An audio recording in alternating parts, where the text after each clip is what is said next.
Magandang araw po mga kaibigan. Ah, ito po si Pastor Vio Sanchez at nais ko pong ipabatid sa lahat na malapit na po ang barangay and SK election. At bilang isang botante ay marapat lamang nating alamin ang ating mga ibinoboto. At sa oras na ito ay ating pong tatalakayin ano po ba ang functions and responsibilities ng isang barangay kagawad. Bilang isang barangay kagawad, siya po ay mayroong mandate o mayroong niatang na tungkulin sa kanya na siya po ay mag-functions o magsagawa o gumawa ng isang legislative workforce para po sa isang barangay o isang batas o ang isang kagawad po ay inaasahan na mag-function ng katulad po ng ginagawa ng isang congressman o ng isang senador.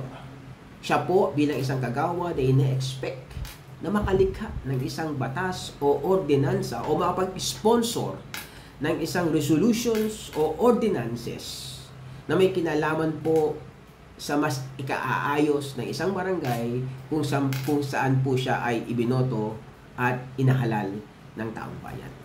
Sa ganitong kadahilanan, marapat lamang po na ang isang kagawad na ating iboboto ay mayroon pong kaalaman pagdating po sa batas patungkol po sa isang barangay, sa isang bayan o sa isang pamayanan. Meron po siyang required at ina-expect po sa kanya bilang isang barangay kagawad ang kakayahang mag-perform sa mandated na kung saan ay iniatang sa kanya ang lumikha ng isang resolutions o ordinances para po sa mas ikaayos at ikabubuti ng mga tao sa barangay na kung saan siya po ay binoto. At bilang isang kagawad o member ng sangguniang barangay, kinakailangan din po isang kagawad ay may kakayahang po na mag-provide ng pangailangan ng kanyang mga constituents o ng kanyang mga nasasakupan. Mga gawain o kakayahang magbigay ng serbisyo patungkol po sa tinatawag na peace and order. Makalikha o makagawa ng mga batas o ordinances na kung saan ay susugpo sa anumang adiksyon o pinagbabawal na gamot sa isang barangay.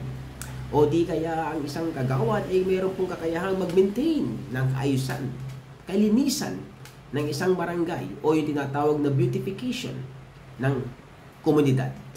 So, mga kaibigan, ang isang kagawad ay kinakailangan pong may kakayahan na kung saan ay magbigay ng serbisyong mai-promote ang kaayusan at ikabubuti ng mga bata, mga kabataan at ng pangkalahatan.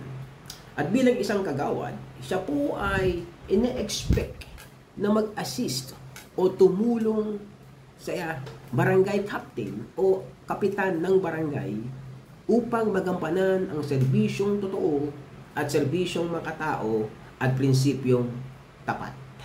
So mga kaibigan, sa ating pong pagboto sa darating na barangay and SK elections para po sa posisyon ng kagawad, tingnan po natin kung sino po ang may kakayahang makatulong, may kakayahang gumawa ng mga pulisiya at mga batas na makakatulong po sa pangailangan ng taong bayan at ng mga taong nasasakupan niya sa kanyang barangay. Dapat po, tapat, dapat. Salamat po. Hanggang sa muli ng ating pong pag-aaral.